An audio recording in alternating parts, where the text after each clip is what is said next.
안녕하세요. 범블한복도빠입니다. 구독과 좋아요, 알림 설정, 회원가입 부탁드리겠습니다. 외환 보유액의 84%를 투자하는 미국.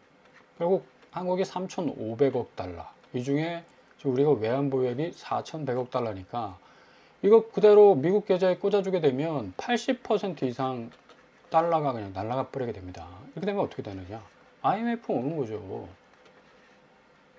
아니, 국가 보유고에 달러가 이 정도의 어떤 추례를 당한다면 이거는 지금 볼 것도 없이 엄청난 경제적 위기가 닥칠 수밖에 없는데, 이런 어떤 위기감 때문에 미국 측에 우리나라가 통화 스와프 체결 요청을 했었습니다. 달러 보유고가 이거밖에 안 되니까 일단 미국은 4천억 달러가 아니라 15,000억 달러가 있기 때문에 얘네들은 5,500억 달러를 미국에 쏴줘도 운영할 수 있는 외환 보유고가 그래도 넉넉하다는 얘기입니다. 근데 우리 이게 말이 안 된다는 얘기입니다. 이 통화 스와프라는 얘기는 두 나라 중앙은행이 서로의 통화를 약정된 환율로 교환하는 거죠. 그러니까 쉽게 말하면 상대 쪽에서 달러가 좀 부족하다 싶으면 기축통화국인 미국이 그 달러를 쏴준다는 얘기입니다.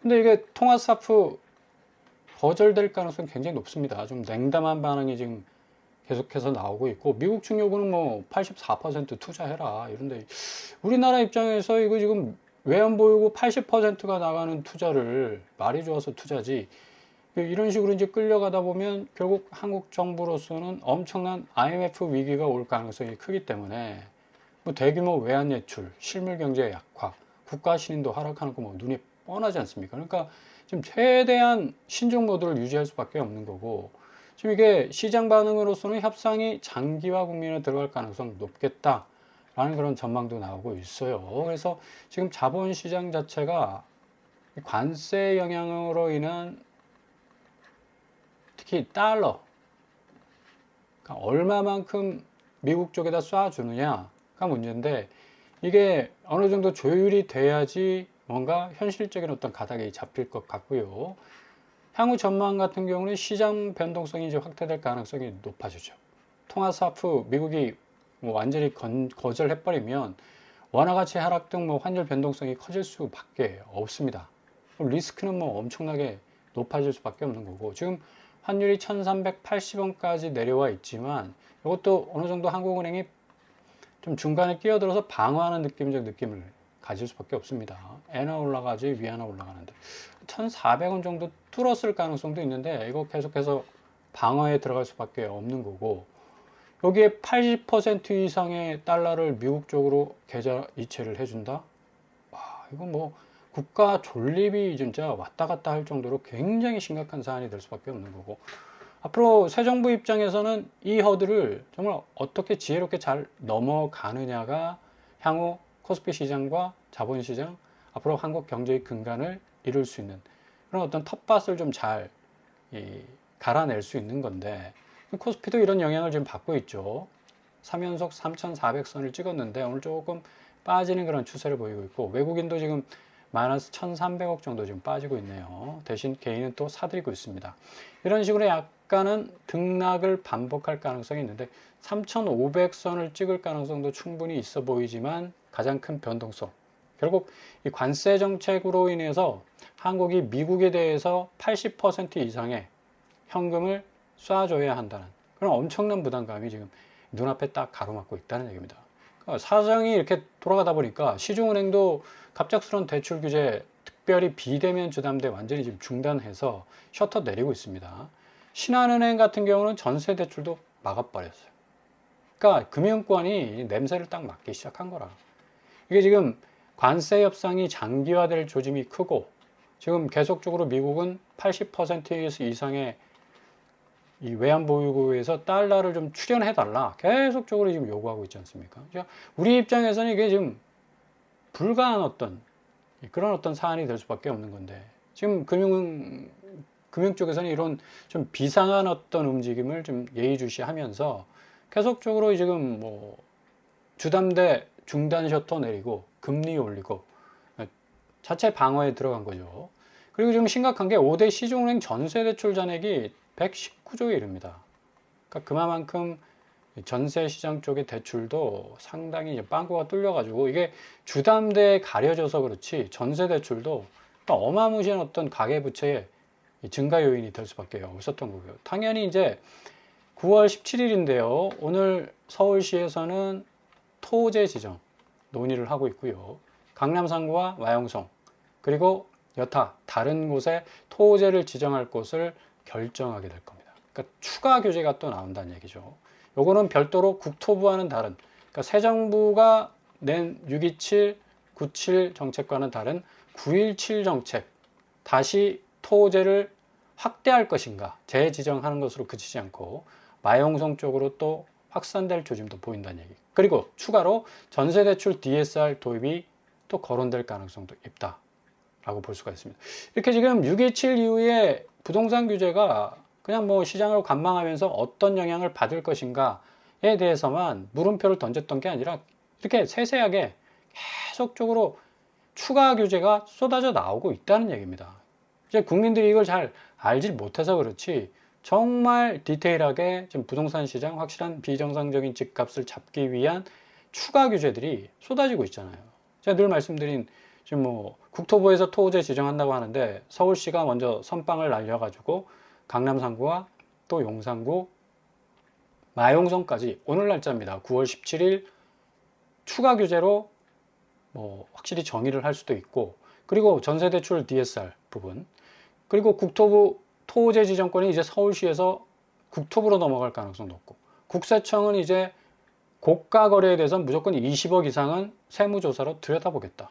그러니까 역대 정권 중에 가장 강력한 지금 이 부동산 규제를 그 드라이브를 확실하게 걸고 있다는 걸 볼 수가 있습니다. 지금 국토부 서울시 토제 줄다리기 하고 있지 않습니까? 연장, 확대, 뭐 긴장감 팽팽한데 오늘 날짜입니다. 강남 3구 용산 토제 연장 논의 예정이고, 그리고 마영성도 확대될 가능성 높다. 그래서 서울시가 오히려 선빵을 날릴 가능성 높습니다. 오늘 규제가 나오게 되면 강남 3구 다시 토제로 묶이고, 용산 묶이고, 마포, 성동까지 묶임으로 말미암아 여기 갭투로 들어간 집주인들은 거의 그냥 완전히 실신할 정도로 엄청난 타격을 받을 가능성이 높다는 얘기죠. 그죠? 그래서 오늘날 어제 날짜에 따르면 17일 오늘 개최가 돼요. 그래서 굉장히 중요한 어떤 결정 사안인 것 같고, 그럼에도 불구하고 이렇게 거래는 계속적으로 좀 줄고 있다. 서울 거래가 한 1,200건. 9월 중순으로 가고 있는데 이거 2,000건 되겠습니까? 역대 최저치를 찍을 가능성 높고, 그럼에도 불구하고 집주인은 호가 안 내린다. 왜? 이 고난의 시기를 지나가면 나는 허들 넘어서 다시 고점의 집값 더 고점으로 받아내고 탈출을 하겠다는 생각이 굉장히 많습니다. 지금 뭐 강남권 성동구가 뭐 올해 들어서 10% 넘게 뭐 계속적인 어떤 상향 추세를 보여왔으니까 앞으로도 계속적으로 올라갈 것이라는 그런 어떤 기대감을 가지고 있는데, 실질적으로 지금 강남구 8월달, 9월달, 7월달 거래를 보시더라도 22억 떨어지고 있고요. 신현대 11차, 현대 8차 9억 떨어졌습니다. 우성 7차 7억 떨어졌죠. 그러니까 떨어지는 파이가 강남도 굉장히 커질 수밖에 없는 거고, 지금 강동구 역시도 5억 이상 떨어지는 곳 즐비하고요. 고도가라테온 4억 5천, 고덕그라시암 4억 1천만 원, 성내 삼성 3억 8천 정도 떨어져 나가고 있네요. 이렇게 하방 압력이 굉장히 지금 실제 내고 단계에서의 실거래가는 그 파이가 깨져버리고 있는데, 지금 호가 부분에서 집주인들이 안 내리려고 버팅기고 있으니까 실질적으로 집값이 계속해서 버티고 있는 어떤 양상으로 가는 거 아닌가라는 느낌적 느낌도 주고 있다는 얘기입니다. 그렇잖아요. 지금 어떻게 해서든 본전치기는 해야 된다는 어떤 급박한 상황에 이분들 다 고점에 물려있는 집주인들이에요. 그러니까 호가를 내릴 수가 없는 거지. 자기 돈으로 그 집을 산 게 아니라 은행에서 다 끌어왔잖아. 남의 돈이니까 남의 살 먹고 어떻게 하면 단기 시세 차익 얻어서 내 살 베어낼 수 있는 그런 어떤 자기 희생 최소한 줄여나가려고 하는 그런 어떤 입장이라는 얘기입니다. 지금 매물 보십시오. 지금 아무리 뭐 호가세로 버텨도 지금 매물이 이렇게 쌓이고 있는데 7만 9천 건, 이제 8만 건 찍을 겁니다. 이번 주에. 8만 건에서 9만 건, 9만 건에서 이제 심리적 마지노선 10만 건 치고 올라가면 이제 서울 아파트 거래가는 정말 확실한 어떤 하향세로 접어들 가능성이 높다는 얘기죠. 지금 오늘 제가 좀 전에 말씀드린 대로 한 1,200건 수밖에 안 됩니다. 9월달 거래가. 거래 건수는 줄어드는데 거래가는 올라간다. 이거 착시 현상이죠. 말도 안 되는 얘기고, 거래량이 그만큼 준다는 건 매수 심리가 그만큼 죽어 있다는 얘기고, 매수세가 웬만하면 진입하기를 꺼려한다는 얘기입니다. 이 와중에 또 뭐 얼마나 투기적 요소가 강했습니까? 레미안 원펜타스 20억 로또였는데 또 걸렸어. 또 위장 전입으로 만점 청약. 야, 여기 레미안 원펜타스 만점 청약이 나왔다고 했는데 딱 들여다보니까 위장 전입이네. 야, 만점 받아가지고 야, 레미안 원펜타스 대단하다 라는 어떤 그런 평가를 받았었는데 당첨 평균 가점이 76점이었으니까 말점 나오면 사람들이 대부분 의심은 안 하죠. 와, 얼마나 자신감이 있었으면 만점 통장을 낼까? 그럴 만도 하다 라는 그런 어떤 생각을 할 수도 있는데, 국토부가 요새 불을 켜고 들여다보고 있습니다. 국세청도 마찬가지고 딱 들여다보니까 딱 걸리잖아. 그죠? 요게 2024년 하반기 주택 부정 청약 점검 결과, 지난번에도 한번 나왔었어요. 근데 2025년 들어서 청약에 등장한 84점 만점 통장 4개 중에 1개가 위장 전입으로 인한 부정 청약이었다. 계속 체크해서 파헤칠 가능성 높습니다. 여기 깃발 꽂았다고 해서 엔딩 되는 게 아니에요. 계속적으로 진행형 들여다보겠다라는 얘기입니다. 뭐 부정행위로 당첨된 사례가 180건인데 이 중에 청약 점수 70점 이상 부정 당첨자가 151건이야. 야, 그러니까 얼마나 이게 배짱이, 이거는 간이 배밖에 나온 거죠. 아니 180명이 부정 청약이었는데 150건이 청약 점수 70점으로 조작을 했다는 얘기입니다. 그러니까 수능 점수 가지고 대학 지원해야 되는데 그 수능 점수를 조작을 했다는 얘기야. 이게 말이 됩니까 이거? 이건 부동산 시장의 정의, 공정, 모든 걸 다 그냥 깨뜨려 버리는 거지. 뭐 완점 통장 알고 보니까 위장전입. 이번에도 그 잠실리엘 완점 통장이 나왔더라고요. 뭐 꼭 그분이 의심된다는 얘기는 아니지만 아마도 잠실리엘도 돋보기를 딱 들이대고 들여다보듯이 국토부와 그리고 국세청이 엄청나게 디테일하게 들여다보게 될 겁니다.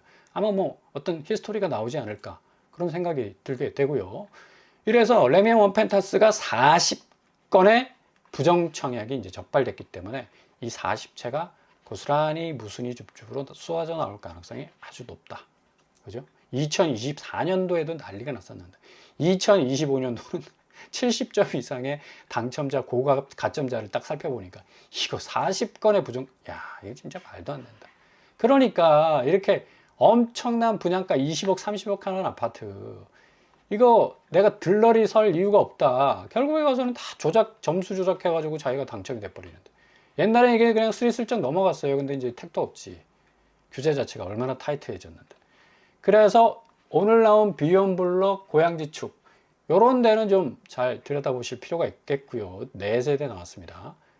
평형도 59A, 84AB로 나왔죠. 제일 중요한 게 주택가격인데, 고양지축 굉장히 그래도 지축역하고 가까운 거리에 위치해 있고요. 59제곱 4억 4천, 59B제곱 4억 4천, 84제곱 6억 정도 하네요.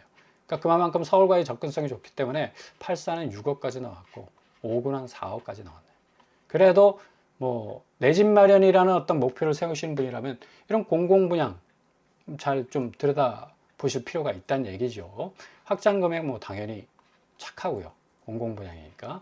근데 공공분양인데 평수에 따라서 이제 이 적용 원리가 틀리죠. 소득 안 봅니다. 자산 안 보고 청약 통장도 필요 없는 공공분양 줍줍이 나왔다는 얘기입니다.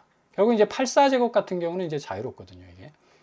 그래서 뭐 전혀 뭐 구애받지 않는 그런 어떤 리베로 입장이 될 수 있는 그런 어떤 청약 이 전략을 짜 볼 수도 있는 그런 어떤 입지라고 볼 수가 있겠습니다. 고양지축 B1 블럭은 지금 지축역 가까운, 비교적 가깝습니다. 그래.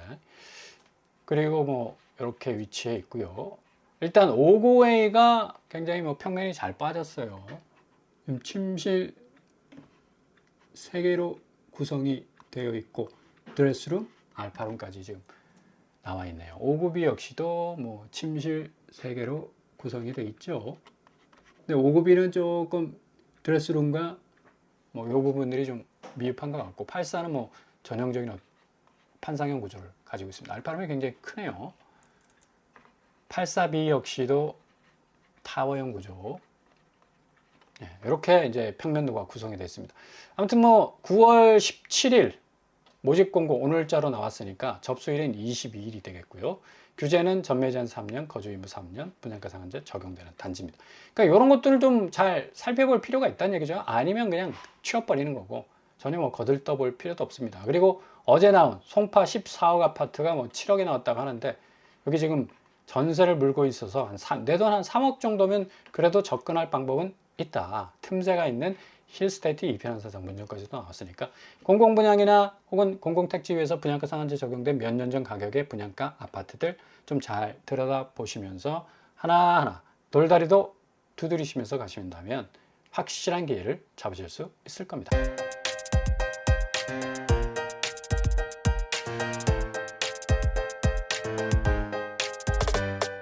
부동산 캐리커처 지금 통화 스와프 때문에 환율 부분과 지금 자본시장이 한두 달 상간에 어떤 식으로 변모가 될지 지금 새 정부가 지혜를 짜내서 정말 높여놓은 허들을 훌쩍훌쩍 잘 넘어가서 코스피 시장 살리고 또 관세 협상도 좀 유연하게 따낸다면 결국 종국에 와서는 뭔가 자본시장의 건전한 어떤 시스템이 지금 비건전하다고 말해도 되죠. 그만큼 이제 가격 투명성이 없으니까 아파트 시장의 어떤 자금 선순환을 이뤄낼 수 있는 또 하나의 어떤 분수령이 될 수 있을 것 같습니다. 그러나 리스크는 존재한다. 코스피 시장 좀 잘 들여다보시고요. 연일 오른다 하지만 그 오르는 근저의 움직임이 뭔가 좀 잘 살펴보시고 그 다음에 관세 영향을 받는 환율 부분에 있어서도 이게 환율이 굉장히 민감하게 작용하게 되면 아파트 가격도 출렁거릴 가능성이 높습니다. 잘 들여다보시고 골든타임 잡으실 수 있길 바랍니다. 올동원합니다. 항상 여러분의 길이 꽃길만 되실 수 있길 바랍니다. 뻔뻔한 복덕방을 마치겠습니다. 구독과 좋아요 부탁드립니다. 감사합니다.